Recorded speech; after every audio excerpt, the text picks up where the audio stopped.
पिछले अध्याय में मैंने आपको बताया था कि हमने हर्यक वंश के बारे में पढ़ा था। हर्यक वंश क्या था, उसकी सारी विशेषताएं हमने पढ़ी थी। हर्यक वंश का सबसे पहले स्थापना किसने की, इन सब चीज़ों के बारे जो है ना हमने डिटेल से अध्ययन किया था और चीज़ों को समझने का भी प्रयास किया था।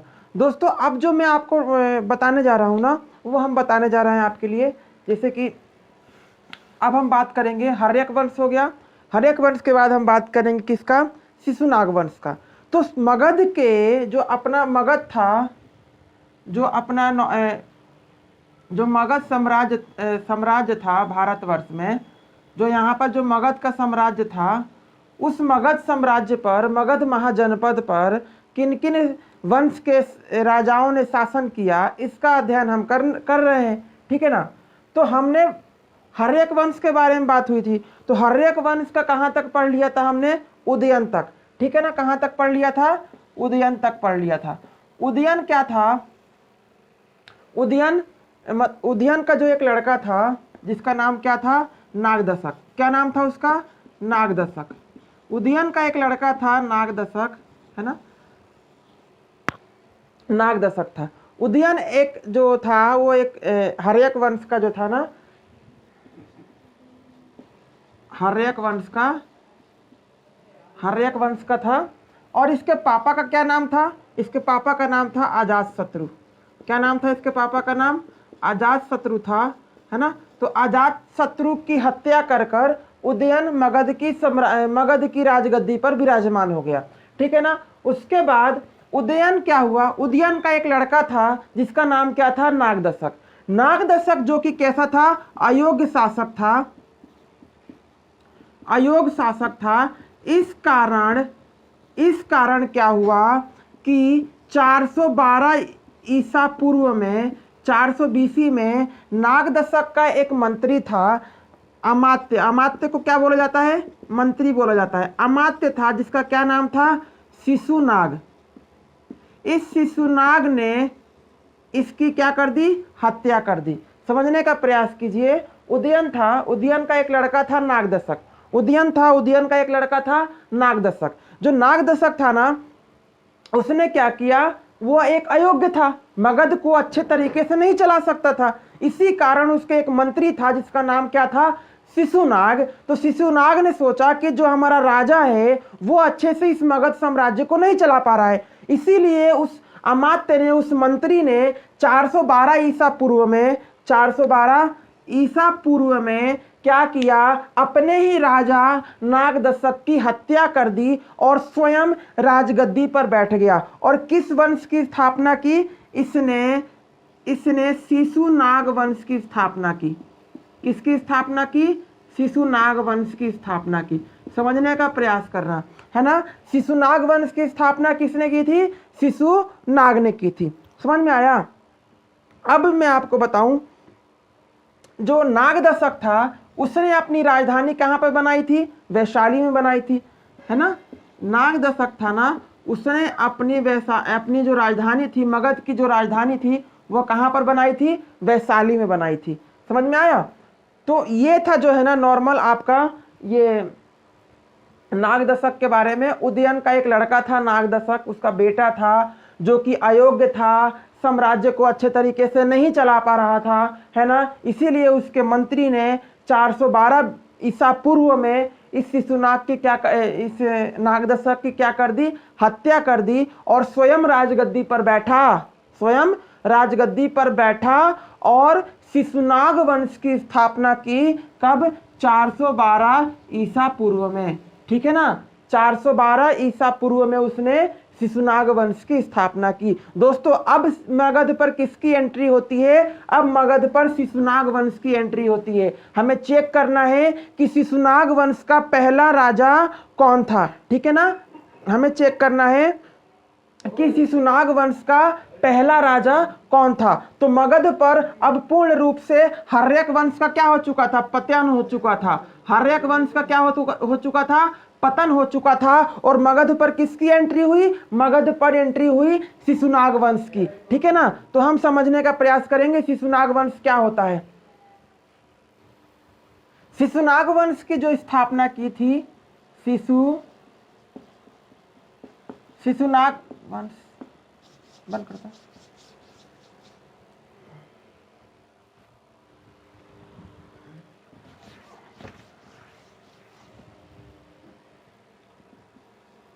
शिशुनाग वंश को अगर हम देखेंगे, शिशुनाग वंश, तो शिशुनाग वंश का जो समय है वो मुख्य रूप से 412 बीसी से 366 बीसी तक चलता है। ठीक है ना, 312 बीसी से 366 बीसी तक चलता है। ठीक है ना, इसका काल कितना है? 412 बीसी से 366 बीसी तक, इतना इसका काल चलता है। समझ में आया? तो 412 ईस्वी में क्या था? जो शिशुनाग था, शिशुनाग, ये क्या होता है? मगध का राजा बन जाता है। ठीक है ना, मगध का राजा बन जाता है। किसकी हत्या करके? नागदशक की हत्या करके। शिशुनाग ने क्या किया? मगध की राजधानी कहाँ बनाया? मगध की राजधानी किसको बनाया? वैशाली को बना लिया। किसको बनाया? वैशाली को बनाया। ठीक है, समझ में आया? शिशुनाग वंश जो था उसकी स्थापना 412 ईस्वी में किसने की थी? शिशुनाग ने की थी। शिशुनाग ने जब इस वंश की स्थापना की तो मगध की राजधानी को चेंज कर दिया, है ना। उसने क्या किया? मगध की राजधानी किसको बना लिया? वैशाली को बनाया। अब वैशाली इसकी राजधानी हो गई मगध की। ठीक है ना, तो मगध की राजधानी क्या हो गई? वैशाली। अब शिशुनाग का एक लड़का था, शिशुनाग का एक लड़का था जिसका नाम था कालाशोक, है ना, कालाशोक।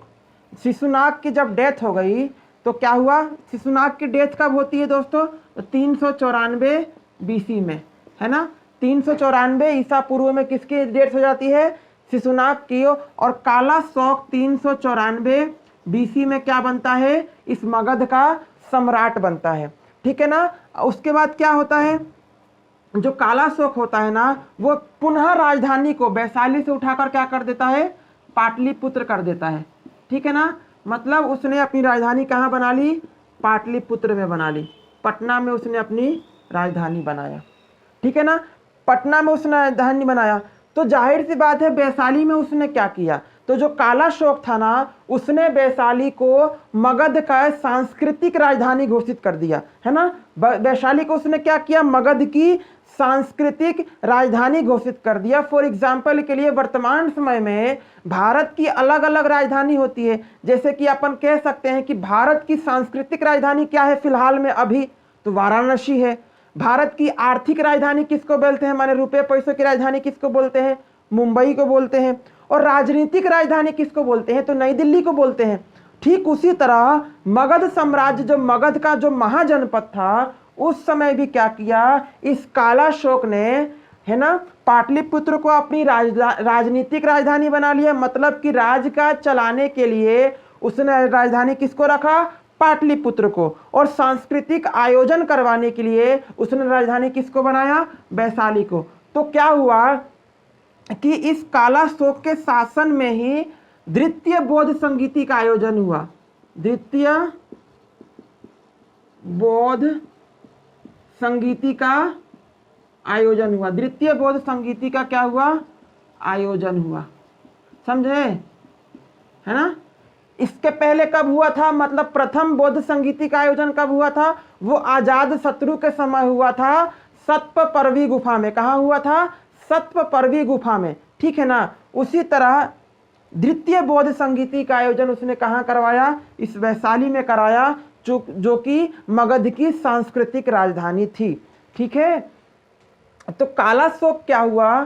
कालाशोक ने 394 ईस्वी में मगध का सम्राट बनता है। और मगध का सम्राट बनते से ही वो मगध की राजधानी को क्या करता है? वैशाली से उठाकर पाटलिपुत्र कर देता है। और वैशाली को सांस्कृतिक राजधानी बनाता है और पाटलिपुत्र को अपनी राजनीतिक राजधानी बनाता है। ठीक है ना। उसने और क्या काम किया? उसने द्वितीय बौद्ध संगीति का आयोजन करवाया। कहां पर करवाया था? वैशाली के अंदर। ठीक है ना। उसके बाद कभी कभार पूछ लेता है कि इस मतलब जो शिशुनाग वंश था उसका अंतिम शासक कौन था।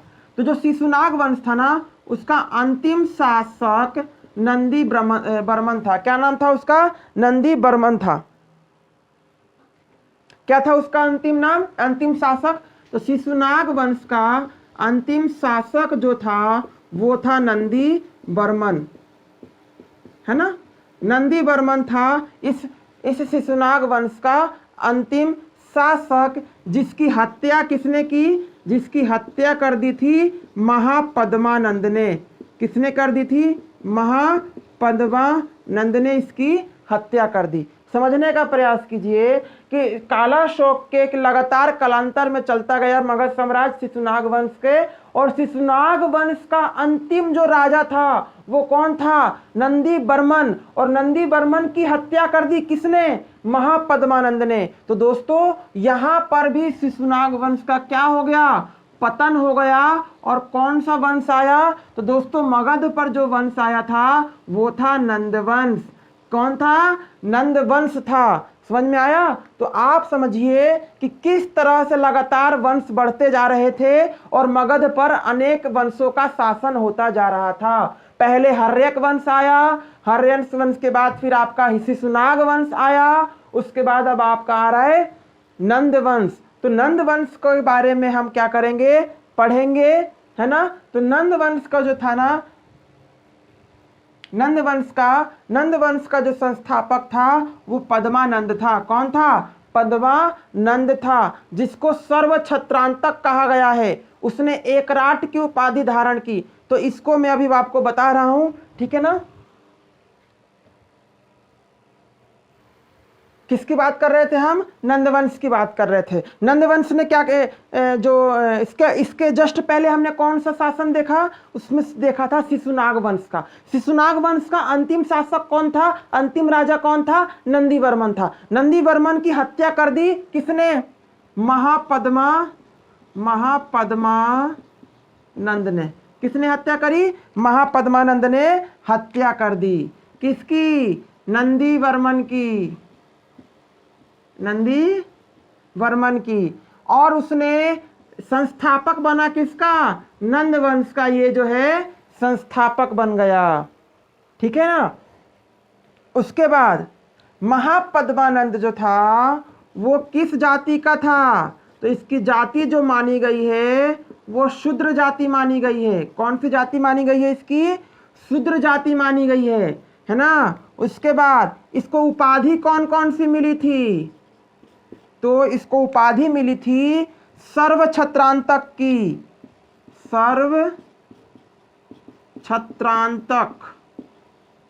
सर्वछत्रांतक की उपाधि मिली। और कौन सी मिली? एकराट की उपाधि मिली, ठीक है ना। इसको प्रमुख रूप से दो प्रकार की उपाधि हमें देखने को मिली। सर्वछत्रांतक क्यों? क्योंकि इसने जो है राजपूतों का नाश कर दिया।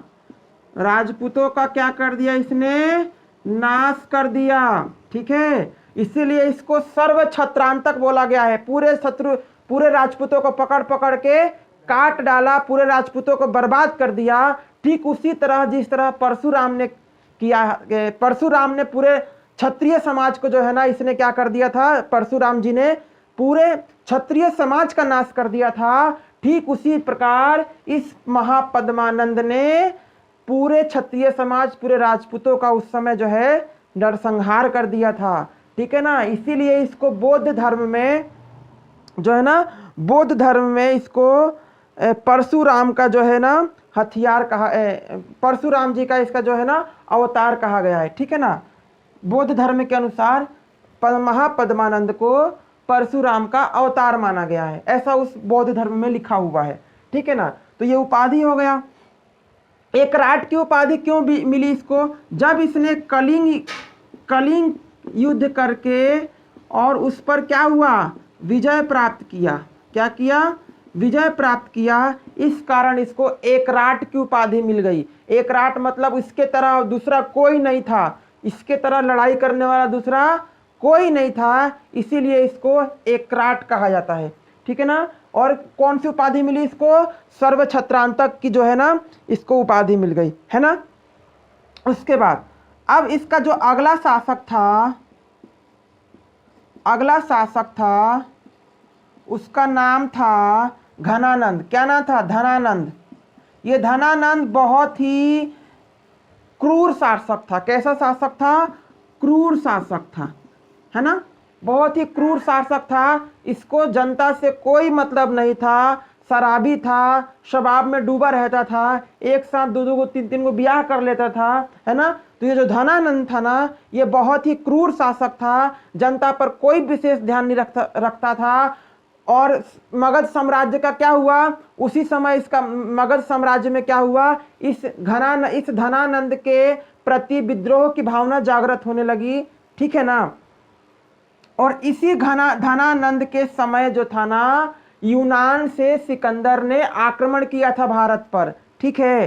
तो चीजों को समझिए, है ना। जो धनानंद था ना जो कि नंद वंश का अंतिम शासक था, इस धनानंद के समय ही सिकंदर ने अटैक किया, आक्रमण किया, ठीक है ना। तब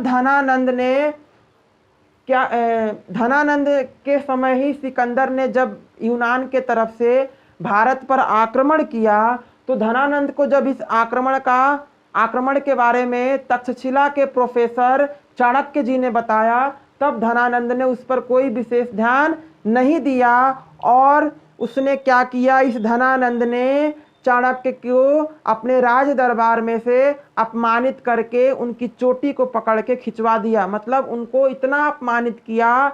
तब जाकर चाणक्य ने ये कसम खाई कि जब तक वह इस धनानंद का वंश का अंत नहीं कर देते हैं तब तक वह अपनी इस चोटी को नहीं बांधेंगे, ठीक है ना। तो समझिए धनानंद के समय ही सिकंदर ने भारत पर अटैक किया। यूनान से आया हुआ था वो।